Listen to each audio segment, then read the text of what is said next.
विगत पिछले कुछ वर्षों में विद्यार्थियों में बीए एलएलबी करने का क्रेज लगातार बढ़ता जा रहा है। पहले यह इतना इसका डिमांड नहीं होता था। पहले 3 वर्षीय एलएलबी का विद्यार्थियों में ज़्यादा रुझान था, लेकिन पिछले कई विगत वर्षों में बीए एलएलबी करने का क्रेज विद्यार्थियों में ज़्यादा बढ़ रहा है। इसलिए बहुत सारे विश्वविद्यालय या महाविद्यालय पहले बीए एलएलबी या बीकॉम एलएलबी या बीएससी एलएलबी या बीबीए एलएलबी का पढ़ाई नहीं कराते थे, लेकिन वर्तमान में छात्रों की बढ़ती हुई मांग के कारण अधिकतर विश्वविद्यालयों ने महाविद्यालयों ने 5 वर्षीय बीए एलएलबी प्रोग्राम स्टार्ट कर दिया है। तो आइए हम जानते हैं इस वीडियो में बीए एलएलबी कोर्स डिटेल के बारे में, इसमें एडमिशन कैसे होता है, इसका फीस क्या है और बीए एलएलबी करने से क्या फ़ायदा होता है। सबसे पहले जान लेते हैं कि बीए एलएलबी क्या है। जैसा कि नाम से ही समझ पा रहे होंगे, दो इसमें शब्द जुड़ा है, बीए और एलएलबी।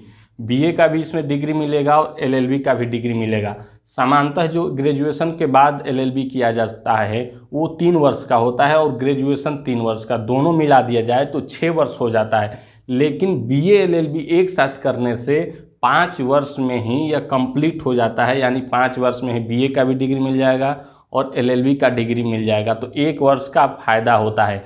ये बीए एलएलबी की जगह आप चाहे बीकॉम एलएलबी कर सकते हैं, बीसीए एलएलबी कर सकते हैं, बीबीए एलएलबी कर सकते हैं। जो भी होता है ग्रेजुएशन कोर्स वो 4-5 स्टार्ट किया गया है, लेकिन ज़्यादातर और अधिकतर जो महाविद्यालयों विश्वविद्यालयों में पढ़ाया जा रहा है और ज़्यादातर स्टूडेंट एडमिशन ले रहे हैं वो बीए एलएलबी का ही क्रेज ज़्यादा है। इसीलिए मैं बीए एलएलबी को बता रहा हूँ। काशी हिंदू विश्वविद्यालय बीएचयू में भी बीए एलएलबी ही पढ़ाया जाता है। इसके बाद जानते हैं कि बीए एलएलबी में एडमिशन की योग्यता क्या होनी चाहिए। बीए एलएलबी में योग्यता की बात करें तो इसमें 10+2 यानी इंटर पास होना चाहिए। जब इंटर आप पास कर लेंगे तब जाके बीए एलएलबी के लिए अप्लाई करेंगे, और इंटर पास लगभग 50% मार्क्स के साथ होना चाहिए, यानी 50% आपका परसेंटेज है, जनरल कैटेगरी के हैं, तभी आपका इसमें बीए एलएलबी में एडमिशन हो सकता है, वरना नहीं हो सकता है, परसेंटेज कम हो जाएगा।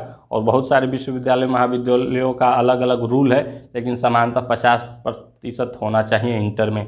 इसके बाद इसकी उम्र सीमा का, जैसे एलएलबी केवल करेंगे 3 वर्षीय ग्रेजुएशन के बाद, तो उसमें माननीय सुप्रीम कोर्ट का या बार काउंसिल ऑफ इंडिया का रूल है कि एलएलबी में एडमिशन के लिए कोई उम्र सीमा का निर्धारण है। कभी भी कोई भी व्यक्ति किसी भी उम्र में एडमिशन लेके 3 वर्षीय एलएलबी पढ़ सकता है, लेकिन बीए एलएलबी में 21 वर्ष से आपका उम्र अधिक नहीं होना चाहिए, यानी 21 या 22 साल से अधिक नहीं होना चाहिए किसी भी विद्यार्थी को, तभी बीए एलएलबी में एडमिशन ले सकता है, वरना बीए एलएलबी में एडमिशन उसका नहीं हो सकता है। यानी 21 या 22 साल, इससे अधिक नहीं होना चाहिए।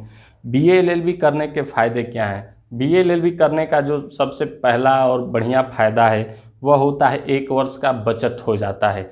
एलएलबी करेंगे तो उसमें 3 वर्ष और 3 वर्ष ग्रेजुएशन का 6 वर्ष लग जाता है, और इसमें है कि 5 ही वर्ष में आपको बीए का भी डिग्री मिल जाएगा, एलएलबी का डिग्री मिल जाएगा। 3 वर्ष एलएलबी करेंगे तो 2 जगह से करना पड़ सकता है, हो सकता है कहीं से आप ग्रेजुएशन किए बीए, फिर दूसरे यूनिवर्सिटी में आप एलएलबी करने के लिए अप्लाई करेंगे। लेकिन यहाँ है कि 1 वर्ष, एक बार जिस यूनिवर्सिटी में आप एडमिशन ले लेंगे वहाँ 5 वर्ष तक लगातार पढ़ना होगा, बीए प्लस एलएलबी, तब जाके आपका कंप्लीट हो जाएगा। इसके बाद आता है इसका फ़ीस की। जहाँ तक मैं जानता हूँ फ़ीस के बारे में, तो इसका फ़ीस बीए एलएलबी का काफ़ी ज़्यादा होता है। और बीएचयू में मैं जानता हूँ 60,000 रुपया है 1 वर्ष का। ये स्पेशल कोर्स के अंतर्गत आ जाता है बीए एलएलबी, जो 5 वर्षीय होता है। अन्य जो विश्वविद्यालय महाविद्यालय होंगे उसमें भी फीस अधिक रहता है अन्य कोर्स की अपेक्षा, लेकिन सामान्यतः मैं बीएचयू का बता रहा हूँ 60,000 है 1 वर्ष का, और थोड़ा सा कम हो सकता है अन्य विश्वविद्यालयों में, लेकिन बीए एलएलबी का फीस ज़्यादा ही रहेगा। इसके बाद जानते हैं एडमिशन प्रक्रिया। आप सभी जानते हैं कि 2022 से CUET common university entrance test UG course PG course 2022 लागू हो चुका है, तो उसके तहत भी आप एडमिशन ले सकते हैं। जो विश्वविद्यालय इसमें सम्मिलित है उसमें, या जो विश्वविद्यालय महाविद्यालय सम्मिलित नहीं है इसमें, वो डायरेक्ट जाके जो अपने प्रवेश परीक्षा के माध्यम से वो एडमिशन लेते हैं उसके तहत आप ले सकते हैं। या बीए एलएलबी में जो लेने का वो सबसे बढ़िया फ़ायदा होता है वह होता है क्लेट के माध्यम से, कॉमन लॉ एप्टीट्यूड टेस्ट, यानी सबसे बढ़िया ये होता है क्लेट के माध्यम से 5 वर्षीय बीए एलएलबी करने का। देश के जितने भी नेशनल लॉ कॉलेज हैं, जैसे Chanakya national law college Patna है, बेंगलुरु नेशनल लॉ कॉलेज है, भोपाल नेशनल लॉ कॉलेज है, इस प्रकार के जितने भी 22 या 23 नेशनल लॉ कॉलेज हैं इस देश में, उसमें क्लेट के माध्यम से एडमिशन होता है और इसमें पढ़ाई केवल इंग्लिश मीडियम से होता है और ज़बरदस्त और बेहतर तरीके से पढ़ाया जाता है। अधिकतर BA LLB 5 वर्षीय कोर्स ये क्लेट के माध्यम से ही विद्यार्थी करते हैं। BA LLB में एडमिशन प्रक्रिया 2 तरीके से हो सकता है, जैसा मैंने बताया, क्लेट के माध्यम से भी और डायरेक्ट एडमिशन प्रक्रिया या CUET के माध्यम से भी हो सकता है। किसी भी तरह से आप BA LLB में एडमिशन ले सकते हैं। ये 5 वर्षीय LLB कोर्स होता है और इसका फ़ीस काफ़ी ज़्यादा होता है। और जो छात्र होते हैं या जुडिशियल सर्विस में जाना चाहते हैं या प्राइवेट प्रैक्टिस करना चाहते हैं, दोनों के लिए लाभ होता है। काफ़ी पर्याप्त समय मिल जाता है आपको तैयारी करने के लिए।